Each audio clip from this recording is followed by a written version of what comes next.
We figured out a lot about the world, but some mysteries just won't quit. But at least these theories might be able to convince you that the truth is really out there.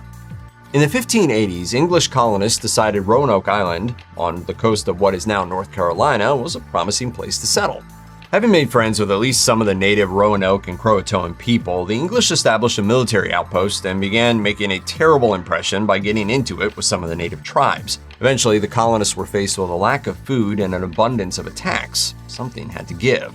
They knew they needed more supplies and more colonists in order to succeed, in order to thrive. Leader John White left his family in Roanoke and returned to England for help, arriving in November 1587. But it was more than 2 years before he could sail back for his new home. When White returned, the colony had vanished.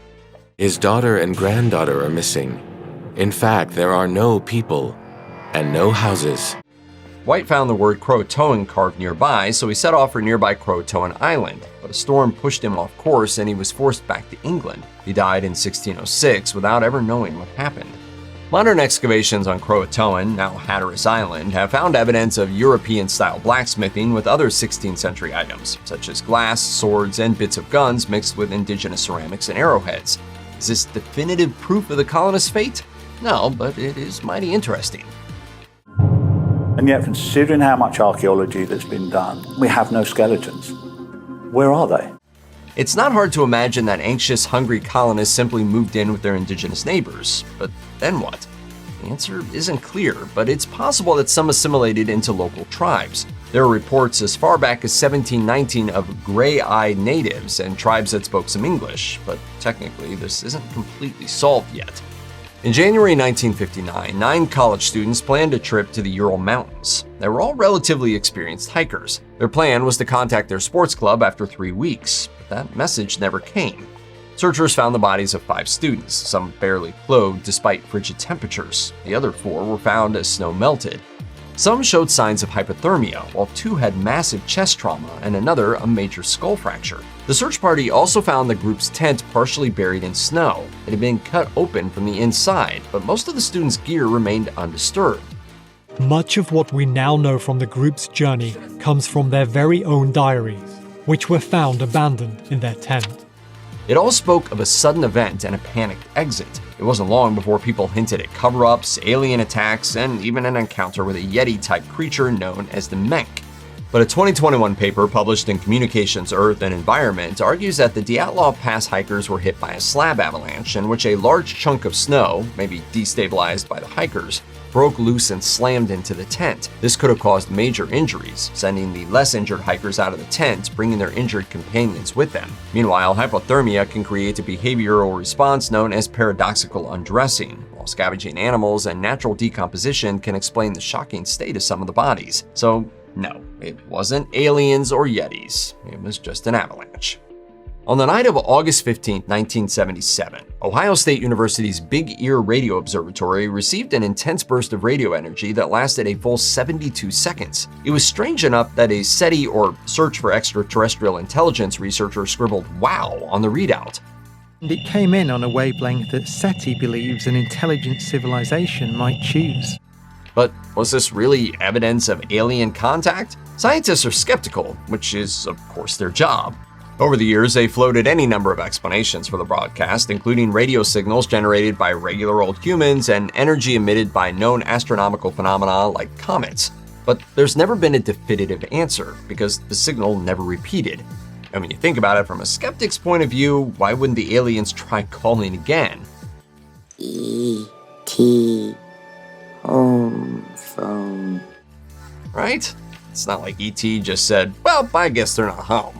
How about some more Reese's Pieces? Researchers have since found similar, if far less intense emissions emanating from deep space hydrogen clouds.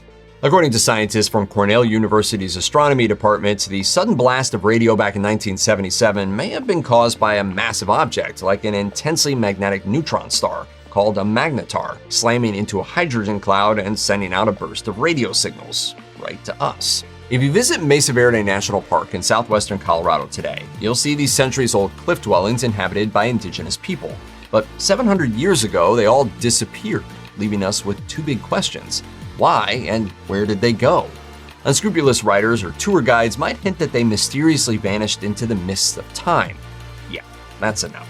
While getting definitive answers about a massive population shift that happened long ago and left no written record is tough, there is a pretty solid theory. One of the challenges that ancestral Puebloans faced over time was that they were victims of their own success. The best explanation is that the ancestral Puebloans were dealing with a complicated mix of our dear friend climate change, along with overhunting, drought, economic stress, and warfare that left behind human remains with violent wounds and occasional evidence of cannibalism. What if the water went bad within a whole area? That would give us a reason to move. As far as anyone can tell, the Puebloans may have moved far south, or stayed a bit closer to become the ancestors of modern indigenous folks, like those in the Tewa Basin region of what is now northern New Mexico. The story of El Dorado sounds too good to be true. Seriously, a mythical city of gold? While the conquistadors should have known better, there are gold artifacts that are hard to ignore. It's possible that some random European holding a golden figurine or a thimble full of gold dust really wanted to believe there was a golden city out there somewhere. The indigenous people all around them were literally draped in gold. And they wouldn't have been totally wrong. There's plenty of documentation about the Muisca people of what's now Colombia. According to 17th century chronicler Juan Rodriguez Fraile, when the Muisca chief died, his successor would perform a series of rituals, ending with a grand ceremony at Lake Guatavita. There, the new ruler would appear coated in gold dust, accompanied by religious figures also decked out in gold. Once they had paddled out to the middle of the lake, he would make his offering to the god. The ruler would toss all the gold objects into the water, then dive in after them. Back then, gold wasn't prized so much for its monetary value as it was for its spiritual significance, representing the sacred rituals, places, and deities Muisca society held dear. But while the Muisca were renowned for their intricate goldsmithing and surely drew the attention of conquistadors, they never built an entire city out of the material. In the world of mysterious texts, the story of the Voynich manuscript is the cream of the inscrutable crop, literally. It first came to wide attention in the early 20th century when book dealer Wilfrid Voynich acquired the text from Jesuit monks. It consisted of over 200 pages of text and images, but it's written in an unknown script that appears to have consistent symbols and structure. When you are faced with a language you can't read, all you can do is look at the illustrations. Those illustrations show all manner of things, from identifiable plants to more fantastical ones, astrological charts, and the occasional group of folks lounging about in what looks like hot springs. Carbon dating has confirmed that the book was made around the 15th century, and scholars who studied it have concluded that it isn't a hoax. Many theories have been floated about the author and purpose of the book. Voynich himself believed the medieval monk and intellectual Roger Bacon was the author. But one of the most persuasive may be that it's a medical text. Page through the book and you'll see what could be medicine bottles and lots of plants. So many plants. Herbal remedies were a key part of the medieval doctor's kit. Given the many female figures in a state of undress pictured throughout the text, some have even suggested that it's dedicated to women's health, which perhaps explains a tricky cipher for a sensitive subject. In December 1900, at Flannan Isles lighthouse on Eilean Moor, a remote island in the northwestern reaches of Scotland, 3 men were on duty. Principal lightkeeper James Ducat, assistant lightkeeper Thomas Marshall, and occasional keeper Donald MacArthur, who was subbing in. Crews generally switched out every 2 weeks. But when a relief keeper traveled to the lighthouse on December 26, the island was deserted. That keeper, Joseph Moore, stayed on with 2 volunteer sailors to operate the light. Everything inside the lighthouse seemed ship-shape, with log entries dating to December 15th. One of the few things out of place was the fact that 2 sets of outdoor gear were missing. Outside, they found railings, ropes, and stones out of place, as if battered by a vicious storm. Considering all that, the most likely scenario is that a massive storm came through, and when the lighthouse keepers rushed outside to secure their gear, washed them all away. In 1929, when paleontologist and archaeologist Pei Wenjong was excavating an area already known for rich fossil deposits, he found the well-preserved skeletal remains of a human ancestor known as Homo erectus, along with stone tools and evidence of a campfire. The specimen came to be known as Peking Man. Not long after, Japan invaded China, and Chinese scientists asked American allies to help get the priceless fossils out of the country. In late 1941, they were packed up and transferred to Camp Holcomb, the U.S. Marine base in the coastal city of Qinghuangdao. From there, we know that the Japanese forces tried to get a hold of Peking Man but had no luck. Meanwhile, Camp Holcomb was overrun. At this point, the fossils disappear from the record. A 2012 paper published in the South African Journal of Science might just hold the key. Researchers were contacted by the son of former U.S. Marine Richard M. Bowen, who was stationed in Qinhuangdao in 1947. While fortifying the base against advancing communist soldiers, the Marines began to dig trenches. Bowen claimed to have uncovered an old footlocker full of skulls and hurriedly reburied it. Scientists are pretty intrigued by Bowen's story, but excavating will be tricky. The old base is now underneath a parking lot. It's worth noting that it wouldn't be the first time someone was found under a parking lot. England's King Richard III's remains were found under one in 2012. Flight 19 was supposed to be boring. On December 5, 1945, a squadron of 5 Avenger bombers left a Navy base in Fort Lauderdale on a training mission that took them east across the Atlantic to drop some dummy bombs north over the Bahamas and then back home to Florida.